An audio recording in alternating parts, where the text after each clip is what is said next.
அதிமுகவில் இருந்து வந்த முன்னாள் அமைச்சர் தோப்பு வெங்கடாச்சலத்துக்கு ஈரோடு மத்திய மாவட்ட செயலாளர் பொறுப்பை ஸ்டாலின் வழங்கியதற்கு கட்சிக்குள் எதிர்ப்பு கிளம்பி உள்ளது. இது பற்றி நிருபர்கள் கேட்டபோது பூசல் பகிரங்கமாக வெளிப்பட்டது.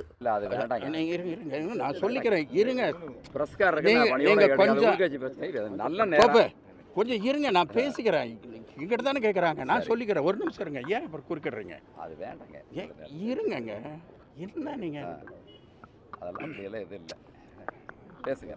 இருங்க தோப்பு, நான் சொல்லிடுறேன். அதாவது ஒவ்வொரு பொறுப்பும் ஒரு கொடுக்கிற பொழுது இன்னொரு 4 பேர் அதில் கண்டிப்பாக நாம் அதில் இருக்கலாமா என்ற ஒரு எண்ணம் இருக்கும். அதெல்லாம் ஒரு 4 நாளைக்கு 3 நாளைக்கு அதை பெருசு பண்ணணும் அப்படிங்கிறது அது சரியான அணுகுமுறையாக இருக்காது.